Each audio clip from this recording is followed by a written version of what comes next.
গত 17 বছর আন্দোলন সংগ্রামে ছিলাম আমি, এক দুঃসময়ের সৈনিক। ওই সময়ের কত রাস্তা আমি হলায় হলায় গেছি, আমি এসব প্রোগ্রাম করেছি। এই 5 তারিখের পরে জুলাই আগস্টের হাইব্রিড কিছু নেতারা ঢুকি আমাদের এই দত্তপাড়া 6 নং ওয়ার্ড নেতাদেরকে মূল্যায়ন করে না, কিছু কর্মীদেরকে। এই কারণে আমাদের এই পাল্লা বিজয় হয়। এই শহীদপুর জিয়ানগর এনি ভাই আপনি নিজে দিয়ে গেছেন। ওই 96 সময় 2001 সালে আইসা আপনি বলছেন যে এটা শহীদপুর জিয়ানগর থাকবে। এই জিয়ানগর আজকে পাল্লা হয়ে যায় কেমনে? আপনার কাছে এটা আমার অনুরোধ।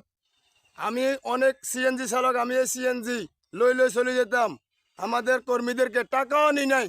এমন কোন নেতা আমাদেরকে একটা টাকাও দেয় নাই। আমার নিজের টাকা দিয়ে আমি এই ফলাফানের রিজিক নষ্ট করে আমি এসব প্রোগ্রাম করেছি।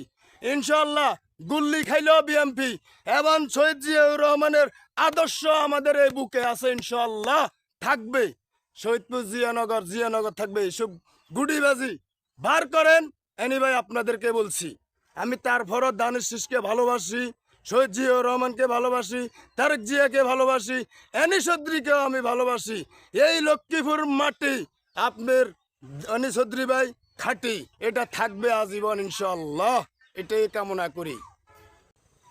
আমাকে অনেকজনে বলছে যে এইভাবে কেন হারে।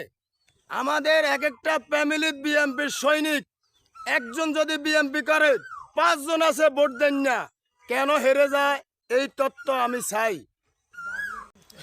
আমার এই বয়স 40 বছর, আমার এই 40 বছরে আমি কখনো দেখি না এই জিয়ানগর হেরে যায়। আপনারা প্রমাণ দিবেন এই জিয়ানগর কেমনে হেরে যায়। আমি মনকে বুঝতে পারি না।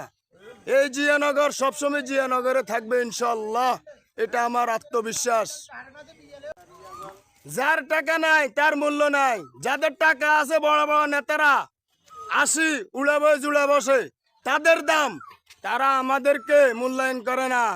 আমাদের এই বুকটা যে যাত্রা করিয়ে লাইলো আমরা যে বিএমপি, এটা সঠিক ইনশাল্লাহ থাকবে।